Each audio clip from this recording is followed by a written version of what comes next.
guys, welcome to Jawaadul Academic Speedrun এবং আজকেও আমরা ভেক্টরের কিছু ফান্ডামেন্টাল টপিক নিয়ে আলোচনা করব যেগুলা অনেকের কাছে কমপ্লেক্স মনে হলেও আসলে কিন্তু খুবই সহজ। সো এই ভিডিওতে ফার্স্টে আমাদের যে কনসেপ্টটা নিয়ে আলোচনা আসে সেটা হচ্ছে angle between vectors and Axis বা ভেক্টর এবং অক্ষের মধ্যকার কোণ।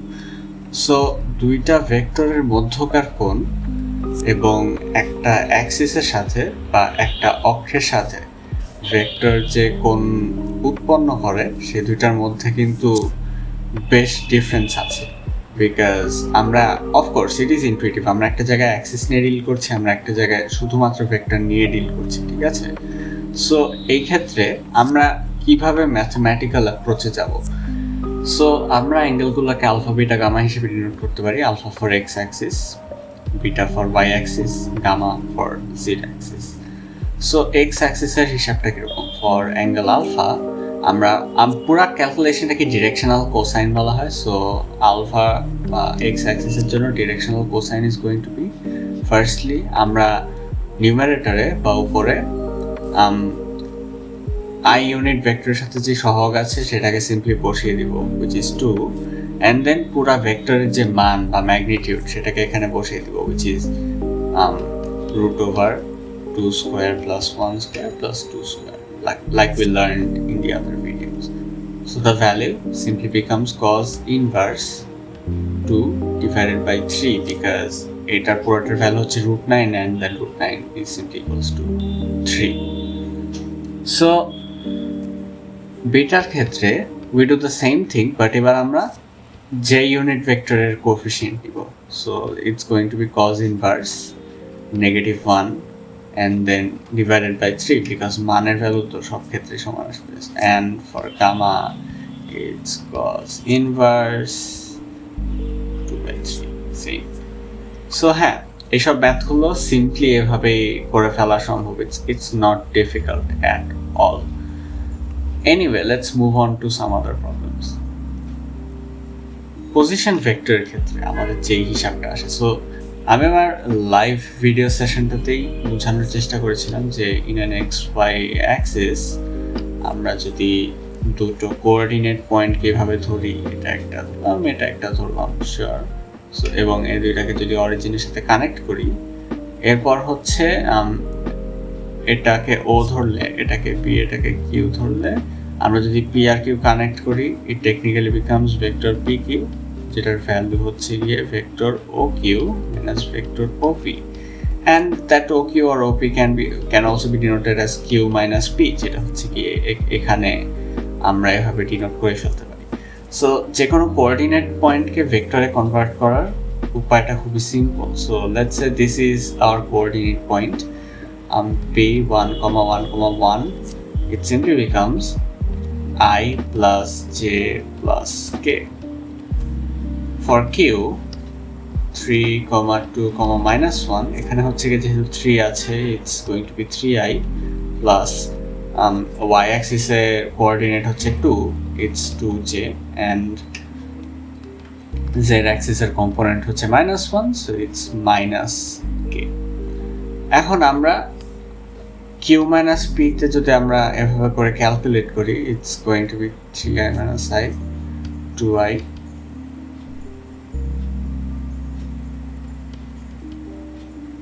ওকে। So this is what we get. এখন আমাদের সেকেন্ডারি ক্যালকুলেশনটা হচ্ছে এই পি কিউ ভেক্টরের একটি সমান্তরাল একক ভেক্টর নির্ণয় করা। সো সমান্তরাল একক ভেক্টর মানে হচ্ছে প্যারালেল ইউনিট ভেক্টর। এখন এই ম্যাথটা শেষ করার আগে আমি ইউনিট ভেক্টর কনসেপ্টে চলে যাই, যাতে আমরা এই ম্যাথটাও সলভ করতে পারি এবং যে কোনো ইউনিট ভেক্টর ম্যাথে সলভ করে ফেলতে পারি। সো এখানে আমার ম্যাথ করাই আছে অলরেডি একটা, সেটা হচ্ছে এখানে চেয়েছে যে এ ভেক্টর দেওয়া আছে, বি ভেক্টর দেওয়া আছে, আমাদের ভেক্টর দুইটি লব্ধির সমান্তরালে একটি ভেক্টর নির্ণয় করতে হবে, এবং টুতে দেওয়া আছে লব্ধির দিক বরাবর একটা ভেক্টর নির্ণয় করতে হবে, এরপর বলা আছে লব্ধির বিসদৃশ সমান্তরাল একক ভেক্টর নির্ণয় করতে হবে। So let's notice one thing, একটা ভেক্টর এরকম ধরলাম আছে, ঠিক আছে? সো দুইটি ভেক্টর এভাবে যদি চিন্তা করি মাঝখানে ভেক্টরটা যদি লব্ধি হয়, আমরা যদি লব্ধির ভেক্টরকে নিয়ে চিন্তা করি after forgetting everything we have here, লব্ধির ভেক্টরের সমান্তরাল একক ভেক্টর মানে তো লব্ধির দিকের সাথেই ভেক্টর, উইচ মিনস এই জিনিসটা অ্যান্ড এই জিনিসটা technically means the same thing, লব্ধির দিক বরাবর আর লব্ধির সমান্তরালে। এখানে মানে কখনো যদি ম্যাথে চায়, just remember you have to do only one simple thing, সেটা হচ্ছে আমরা এভাবে ইউনিট ভেক্টরের ফর্মুলা বসিয়ে পুরো ম্যাথটা করে ফেলবো। সো ইউনিট ভেক্টর ফর্মুলাই সিম্পল, আমরা একটা ভেক্টরকে তার ম্যাগনিটিউড দিয়ে ডিভাইড করছি। সো এখানে আমরা ফার্স্টে লব্ধি ভেক্টরটা বের করে নিয়েছি, রেজাল্টেন্ট ভেক্টর যেটা আছে সেটা বের করে নিয়েছি, অ্যান্ড দেন এইটাকে অ্যাকর্ডিংলি ক্যালকুলেট করে ফেলেছি। For the third math, vector দুইটির লব্ধির বিসদৃশ সমান্তরাল একক ভেক্টর নির্ণয় করে। বিসদৃশ সমান্তরাল মানে হচ্ছে parallel but opposite side. So এটা যদি লব্ধি হয়, একক ভেক্টরটা প্যারালেল হবে বাট অপোজিট সাইডে হবে, ঠিক আছে? সো এভাবে করে যদি আমরা চিন্তা করি, আমাদের তাহলে সিম্পলি এই ভ্যালুটার শেষে একটা মাইনাস সাইন বসিয়ে দেওয়া লাগছে। So it's simply going to be the negative of the value we get here, ঠিক আছে? সো ইউনিট ভেক্টর কনসেপ্টটা খুবই সিম্পল। আমরা যদি মানে প্যারালেল ইউনিট ভেক্টর বের করতে চাই, বিকজ প্যারালেল ইউনিট ভেক্টরের সাথে আমাদের আরেকটা কনসেপ্ট শেখা লাগে পারপেন্ডিকুলার ইউনিট ভেক্টরের, বাট সেইটা আমরা একটু পরে শিখছি, আগে আমরা এই ম্যাথটা শেষ করে নিই। So just like that mathematical problem আমরা এখন খুবই সহজে এই ম্যাথমেটিক্যাল সমস্যাটা সলভ করতে পারি। সো আমাদের রিকোয়ার্ড ভেক্টর হচ্ছে গিয়ে লেটস সে এ ভেক্টর, বা ধরলাম র্যান্ডম কোনো একটা ইটা ভেক্টর।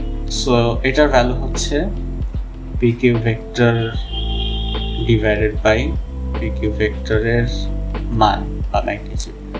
সো আমি আগে সিম্পলি মানটা বসিয়ে দিই। মান হবে হচ্ছে কি 2 স্কোয়ার 2 স্কোয়ার 1 স্কোয়ার 4 8 9।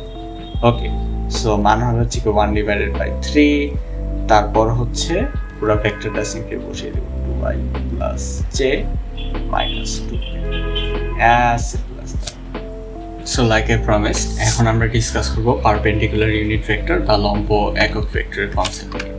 সো এখানে আমরা সিম্পল একটা ম্যাথ নিয়ে আলোচনা করতে পারি, সেটা হচ্ছে দুটো ভেক্টর দেওয়া আছে, এই ভেক্টর দুইটির উপর লম্ব একক ভেক্টর নির্ণয় করতে হবে বা পারপেন্ডিকুলার ইউনিট ভেক্টর নির্ণয় করতে হবে। So the unit vector is going to be equal to let's say a vector a vector b, সেটা হচ্ছে গিয়ে a cross b vector and then a cross b ভেক্টরটার ম্যাগনিটিউড, এবং সামনে একটা প্লাস মাইনাস বসবে, এটা মাস্ট। সো এইসব ম্যাথের ক্ষেত্রে ফার্স্টলি প্লাস মাইনাস কেন বসে? সো আমরা মূলত ক্রস প্রোডাক্ট করছি, কারণ এই ভেক্টর দুইটার উপর, সো এই দুইটা ভেক্টরের উপর লম্ব একক ভেক্টর নির্ণয় করাটা যেহেতু আমাদের রিকোয়ারমেন্ট, আমাদের এইটা রেকগনাইজ করতে হবে যে লেটস সে এখানে একটা ভেক্টর আছে, এটা একটা ভেক্টর। সো এই ক্ষেত্রে আমরা ভেক্টরের একদম মানে এই দুইটা ক্রস প্রোডাক্ট করলে আমরা একদম লম্ব বরাবর একটা মানে এটা ডাইরেকশন পাবো, অর্থাৎ এটা দিক হবে হচ্ছে গিয়ে জেড অ্যাক্সিসে এই বরাবর, যদি এটা এক্স অ্যাক্সিস এবং এটা ওয়াই অ্যাক্সিসে ভেক্টর হয়ে থাকে, এবং শুধুমাত্র উপরে না নিচেও একটা লম্ব বরাবর আমরা ডাইরেকশন পাবো ফর দ্যাট ভেক্টর। এটা অ্যাবসলিউটলি ডিপেন্ডস অন আমরা কিভাবে ভেক্টরটাকে মাল্টিপ্লাই করি। সো যেহেতু ইউনিট ভেক্টর পজিটিভ নেগেটিভ যে কোনো ডিরেকশনেই হতে পারে, আমরা প্লাস মাইনাস দিয়ে পুরো জিনিসটাকে ডিনোট করি অ্যান্ড দেন আমরা ইউনিট ভেক্টরটা বের করে ফেলার চেষ্টা করি। সো এখানে আমরা যদি এ এবং বি এর ক্রস প্রোডাক্ট করি তাহলে looks something like this.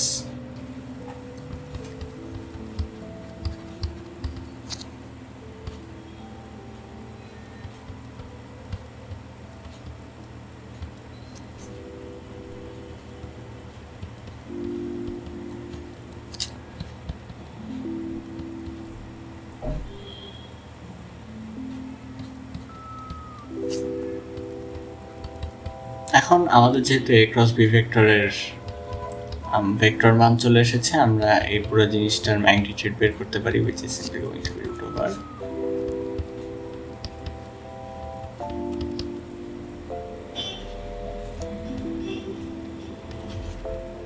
এবং আমরা পুরো জিনিসটাকে ফর্মুলা ফেলে দিলে আমরা পাচ্ছি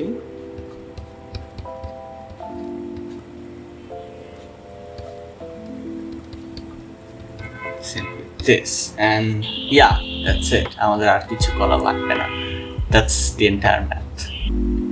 এখন আমরা প্রজেকশন এবং কম্পোনেন্ট বা অভিক্ষেপ এবং উপাংশের কনসেপ্টে চলে যাব। সো এই ক্ষেত্রে উই হ্যাভ টু আন্ডারস্ট্যান্ড অভিক্ষেপ এবং উপাংশ দুটা হাইলি কনফিউজিং টার্ম, এবং আমাদের এই দুইটাকে ডিস্টিংগুইশ করতে জানতে হবে। সো অংশক বা উপাংশ বা কম্পোনেন্ট যাই বলি আমরা, এটা একটা ভেক্টর টার্ম বা এইটার এক্সপ্রেশন ভেক্টরে হয়, এবং প্রজেকশন বা অভিক্ষেপ এইটার এক্সপ্রেশন স্কেলারে হয়। আমাদের জাস্ট এইটুকু মনে রাখলেই আপাতত যথেষ্ট। এখন প্রথমে আমাদের বলা হয়েছে অন্তর্গত কোণ নির্ণয় করতে। অন্তর্গত কোণ মানে হচ্ছে গিয়ে ইনক্লুডেড অ্যাঙ্গেল ভেক্টর দুইটা। আমরা যদি ভেক্টর দুইটার ইনক্লুডেড অ্যাঙ্গেল বের করতে যাই, আমরা জানি আমাদের ফর্মুলা হচ্ছে কজ ইনভার্স দুইটা ভেক্টরের ডট প্রোডাক্ট ডিভাইডেড বাই দুইটা ভেক্টরের আলাদা আলাদা করে ম্যাগনিটিউড বের করে আমরা এই দুইটার প্রোডাক্ট বসিয়ে দেব। সো এই ক্ষেত্রে দুইটা ভেক্টরের ডট প্রোডাক্ট কি হচ্ছে, 6 -6 and then we have -4, ঠিক আছে।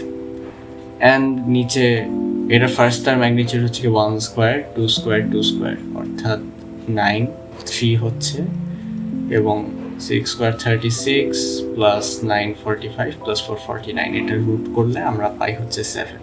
So it's 3 multiplied by 7 -4 21. So this is the value of cos inverse. সো আমরা যদি শুরুতে কজ ইনভার্স বসিয়ে দিই, আমি আনফর্চুনেটলি দিতে ভুলে গিয়েছিলাম, this is the value that we find আর কি। Yeah, perfect. So এই ক্ষেত্রে আমাদের পরে বলা হয়েছে এ ভেক্টর বরাবর বি ভেক্টরের অংশক এবং অভিক্ষেপ নির্ণয় করো এবং দেখা যাবে সাংখ্যিক মান সমান। অর্থাৎ এই অংশক আর অভিক্ষেপ যে আমরা বের করবো, এই দুইটার যে মানে সংখ্যা বেসড বা নাম্বার বেসড ভ্যালুটা যে সমান, সেটা আমাদেরকে দেখাতে হবে। The concept is simple. So অংশক এবং অভিক্ষেপ, সো আমরা ফার্স্টে যদি স্কেলার কোয়ান্টিটিটা বের করে আমাদের জন্য সুবিধা হয়। সো অভিক্ষেপের ক্ষেত্রে সো আমাদের বলা হয়েছে এ ভেক্টর বরাবর বি ভেক্টরের অভিক্ষেপ বের করতে। সো ফার্স্টে আমরা এটা মনে রাখবো যে যার বরাবর অভিক্ষেপ বা অংশক বের করতে বলা হয়েছে তাকে আমরা ফার্স্টে নিচে রাখবো এবং ম্যাগনিটিউড ফর্মে রাখবো। এরপর উপরে যাই থাকুক না কেন দুইটা একসাথে ডট প্রোডাক্ট করব, অ্যান্ড অভিক্ষেপের ক্ষেত্রে that's all we need. So the value becomes, আমরা আগে পেয়েছি যে দুইটা ডট প্রোডাক্টের মান হচ্ছে কি -4 এবং এর ম্যাগনিটিউড হচ্ছে কি 3। সো এটা হচ্ছে -3 আমরা নিয়ে রাখলাম, আমরা মনে রাখলাম যেটার ভ্যালু হচ্ছে -4 ডিভাইডেড বাই 3। সেকেন্ডলি আমরা যদি অংশক বের করতে চাই, আমাদের একটা জিনিস মনে রাখতে হবে যে আমরা যদি অভিক্ষেপকে বা প্রজেকশনকে ইউনিট ভেক্টর দিয়ে মাল্টিপ্লাই করি, আমরা কম্পোনেন্ট পাবো। সো এখানে কোন ভেক্টর ইউনিট ভেক্টরটা আমরা নিব সেটা নিয়ে আলোচনা করা যায়। সো এখানে বলা আছে যে এ ভেক্টর বরাবর বি ভেক্টরের ব্লা ব্লা ব্লা। সো যেই ভেক্টরের বরাবর থাকবে, অর্থাৎ যেই ভেক্টরকে আমরা রেফারেন্স হিসেবে ধরছি, সেই ভেক্টরের ইউনিট ভেক্টর নিয়ে আমরা কাজ করবো। অর্থাৎ এখানে ডিনোমিনেটরে যেই ভেক্টরটা আসছে, so the value is simply going to be a vector এবং b vector dot product numerator, and then এখানে হচ্ছে গিয়ে a vector magnitude times a vector, right? So এটাকে আরো সিম্পলিফাই করে আমরা বলতে পারি যে a vector times a vector a dot b and then হচ্ছে গিয়ে a vector direction. সো এখানে আমাদের একটা ভ্যালু আসবে, এবং ভ্যালুটা যেহেতু ভেক্টর, আমরা সেই ভেক্টর ভ্যালুটাকে যদি ম্যাগনিটিউড আকারে প্রকাশ করি, অর্থাৎ সাংখ্যিক মান হিসেবে প্রকাশ করি, তখন ওই জিনিসটা becomes equal to -4/3, and that's the entire math. I hope you guys will try this at home because এই জিনিসটা যদি নিজে নিজে একবার করো তাহলে খুব ইজিলি বুঝতে পারবা। And another pro tip, in this case what you're gonna do is, let's say এরকম কিছু একটা আসলে 1/3 2y minus 2j plus 5k. So তোমার তো সাংখ্যিক মান বের করতে হবে না, সো এখানে হচ্ছে কি কোএফিসিয়েন্টগুলোকে এভাবে বসাই দিব আমরা যে 2 divided by 3i minus 2 divided by 3j plus 5 divided by 3k. And if you find difficulties to solve this problem, just inbox in our page and let us know.